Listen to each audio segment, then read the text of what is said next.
Hi, it's the 28th of February 2018 and welcome to our 5-minute tax update. The aim of our tax webcasts is to brief you on the most important tax developments in Cyprus. So let's set the countdown clock and start. In an effort to develop Cyprus's emerging funds industry, a number of tax bills which were under discussion for some time now were finally approved by the Council of Ministers for submission to Parliament.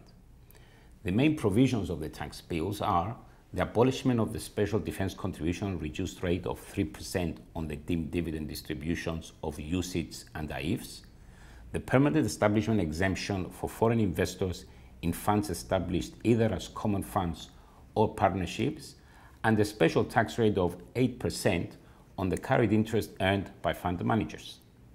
In addition to the above tax benefits, the bill also provides for the electronic submission of a return by the manager of the common fund or partnership for the purpose of reporting to the tax authorities the income of the unit holders for funds under their management.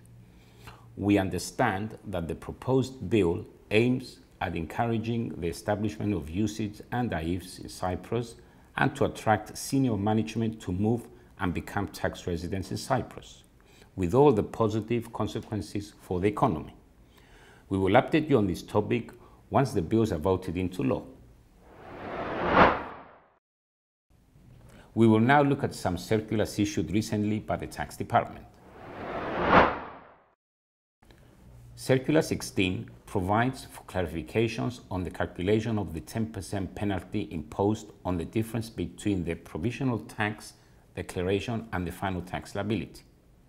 The Commissioner of Taxation has finally accepted the position of ICPAC, which has been under discussion for many years now, that the 10% additional tax should be calculated on the balance of the tax payable after the deduction of any foreign tax credits.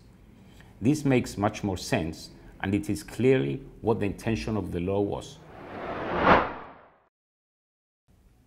Circular 17 provides a clarification on previous Circular 4 of 2017 regarding the income that qualifies for the 50% exemption provided under Section 823 of the Income Tax Law. The new circular explicitly provides that when a person performs duties of an executive director and also participates in the company's board of directors as a non-executive director, then the remuneration resulting from this participation should be included in the income from employment for the purpose of the 50% exemption.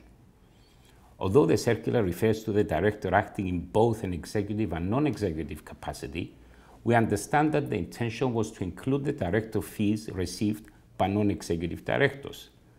This is a welcome clarification, as the practice of some district offices in the past was not to include such income in the 50% exemption. Circular 18 interprets Section 31B of the Assessment and Collection of Taxes Law, which provides for the obligation to maintain books and records and to prepare audited financial statements by individuals with an annual turnover of more than 70,000 euros. The circular clarifies that the threshold of the 70,000 euros will apply only to those individuals carrying on a business. In such a case, the level of the business turnover will be irrelevant, and an obligation to maintain proper books and records which must be audited will arise if the individual has combined income from the business, rents, interest and dividends which exceed in total the amount of the 70,000 euros. Where an individual does not exercise a business activity, for example, an employee, but has income from rents, interest or dividends, there will be no obligation to maintain books and records which must be audited irrespective of the total amount of the income. We believe this is in the right direction, but to be honest, we were expecting that the obligation to maintain proper books and records which must be audited should have been concentrated on the turnover of the business and not on the total income of the individual. Let's now move on to some announcements made by the Tax Department. The Tax Department has recently published the 10-year government bond yields for the following countries as at 31 of December 2017 for the purpose of calculating the NID. On the 9th of February, the Tax Department announced that it will stop processing pay-as-you-earn payments that do not carry interest and penalties at the Tax Department service desks. As from the 1st of March, these payments will need to be made electronically via JCC. For cases where the tax does carry interest and penalties, the payments must still be made at the respective district offices. We will now close off today's tax update with a brief reminder of the deadlines coming up. 31st of March is the deadline for the electronic submission of income tax returns for individuals and companies preparing audited financial statements for the tax year 2016. It is also the deadline for the submission of the returns and payment of the first installment of the special tax levy by credit institutions for 2018. This concludes our tax updates for this month. Thank you for watching.